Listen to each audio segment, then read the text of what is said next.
Have the Glazers spent money on transfers out of their own pocket, or has it been money that the club has generated? Well, you have to say, Manchester United, if it wasn't for the Glazers, they would be a hugely successful club. They don't need a sugar daddy. They don't need rich owners. And also, they don't need anybody taking money out of the club. So I know lots of rival fans will say, well, look at the Glazers, they've spent lots of money on transfers. The important thing to remember is that money is Manchester United's money. That is money that United had generated. And if it wasn't for the Glazers and the money that's been taken out of the club, they would have probably generated even more money, and that would have meant more money spent on transfers and the stadium and other parts of the infrastructure. Why was the Glazers takeover so controversial? Well, the simple answer to that question is the Glazers didn't use their own money to buy Manchester United. You've got to go back 18 years when they took over the club. It cost them around £790 million, but they didn't use their own money. The vast majority of that they borrowed from banks, and instead of being responsible for paying that money back themselves, as soon as they got the keys to Manchester United, they loaded that debt onto Manchester United.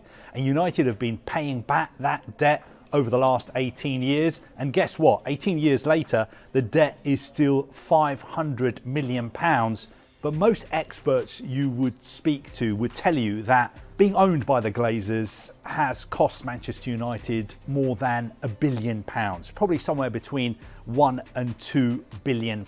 Now that is money that has effectively been totally wasted. That money has gone to the Glazers, it's gone to investors, it's gone to hedge funds, it's gone to banks, it's gone to lawyers.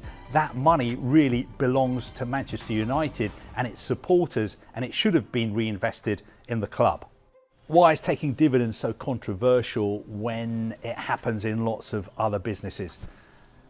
Simple answer to that question is Manchester United aren't just a business.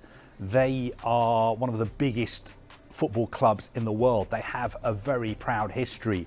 They are rooted in their community. So having an owner who takes money out of that club is something that the vast majority, if not all United fans, are 100% totally and utterly against. It doesn't really happen in other clubs in the Premier League. You look at other owners, they're putting money into their clubs, not taking money out. So I understand taking dividends is the norm in normal businesses, but Manchester United is not a normal business. It is a football club rooted in the community. What will the Glazers' legacy be at Manchester United? I think if you spoke to United fans, it would be very hard to find anybody who would have anything positive to say about the Glazers from a football perspective. From a business perspective, you would have to say they've played an absolute blinder.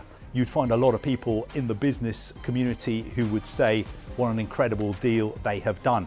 Can you see a scenario in the near future where the Glazers leave? I think it's unlikely in the short term. They had an opportunity to leave the club and bank a huge profit. But I'm afraid if you're a United fan who wants the Glazers out, it doesn't look like they're leaving anytime soon.